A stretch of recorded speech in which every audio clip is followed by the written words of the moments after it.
এ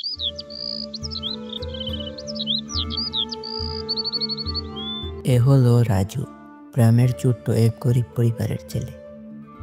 আজকের গল্পটা রাজুর জীবনের এমন একটা ঘটনা নিয়ে, যেখানে তার সততা ও ধৈর্য বদলে দেয় তার পুরো জীবন। যাই বাজারের দিকে রওনা দিই। বাজারে গিয়ে বাবার জন্য কিছু খাবার কিনতে হবে।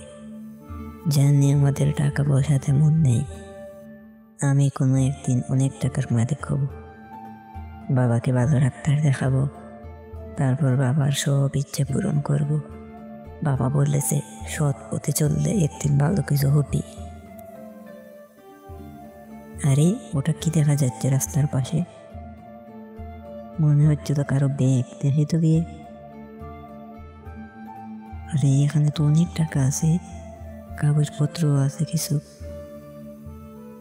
এই টাকাগুলো যদি আমাদের হতো, আমাদের সকল স্বপ্ন পূরণ করা যেত। শোন রাজু, আমরা গরিব হতে পারি, কিন্তু সৎ থাকলেই জীবন সুন্দর হয়।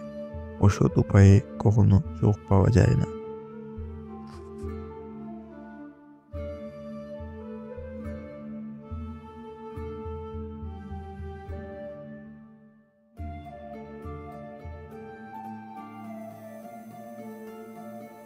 স্যার, এই ব্যাগটা আমি রাস্তায় পেয়েছি। ব্যাগে অনেক টাকা আছে, কিছু কাগজপত্র আছে সাথে। এতগুলো টাকা রাস্তায় পেয়ে তুমি ফেরত দিতে আসছো? এটা তো তুমি নিয়েও নিতে পারতে। না স্যার, এটা অন্য কারো জিনিস, তার কাছে ফিরিয়ে দেয়াই আমার দায়িত্ব। এত ছোট বয়সে এত সৎ একটা ছেলে, সমাজের সবাই যদি এরকম সৎ থাকতো তাহলে কতই না ভালো হতো। আজকাল এমন সততা খুব কম দেখা যায়। স্যার, আমার বাবা সব সময় বলে অন্যের জিনিস কখনো নিজের করে নেওয়া উচিত নয়। একটি ব্যাগের জন্য একজন জিডি করে গেছে, তাকে ফোন দিচ্ছি, তুমি এখানে অপেক্ষা করো বাবা। কিছুক্ষণ পর ব্যাগের আসল মালিক থানায় আসেন। তিনি হলেন শহরের একজন বড় ব্যবসায়ী। স্যার, এই ছেলেটা আপনার ব্যাগটা রাস্তায় কুড়িয়ে পেয়ে থানায় নিয়ে এসেছে।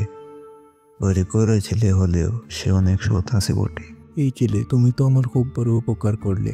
এখানে কিছু টাকা আর কাগজপত্র ছিল, যা আমার ব্যবসার জন্য খুব জরুরি। তুমি না থাকলে জানি না কি হতো। এটা তো আমার দায়িত্ব ছিল স্যার। বাবা বলে সৎ থাকলে সবসময় ভালো হয়, তাই আমি সবসময় সৎ থাকার চেষ্টা করি। তুমি খুব বড় মনের ছেলে। তা কোন ক্লাসে পড়ো তুমি? আমি নবম শ্রেণীতে পড়তাম। সামনের পরীক্ষার ফি এবং মাস বেতন দিতে না পারায় স্কুল থেকে বের করে দিয়েছে। আজ থেকে তোমার পড়াশোনার সমস্ত দায়িত্ব আমি নিলাম। ঠিকমতো পড়াশোনা করো। স্যার, আমি সত্যি বিশ্বাস করতে পারছি না। স্যার, আমি বড় হয়ে আপনার মতো একজন ব্যবসায়ী হতে চাই। ঠিক আছে, ভালো করে পড়াশোনা করতে হবে। এরপর রাজু বাড়িতে গিয়ে তার বাবাকে সব ঘটনা খুলে বলে। এরপর রাজু মন দিয়ে পড়াশোনা করতে লাগলো। এভাবেই দেখতে দেখতে 7 বছর কেটে যায়। রাজু 2-1 বছর আগে শহরে একটা বড় ব্যবসা শুরু করেছে। তার ব্যবসা ভালোই চলছিল।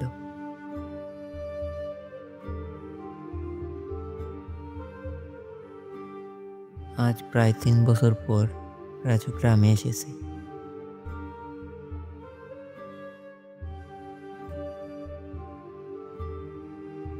ওরে রাজু, তুই আজ সত্যি বড় হয়েছিস। তোর বাবা গর্ব করে বলতো তুই একদিন অনেক বড় হবি।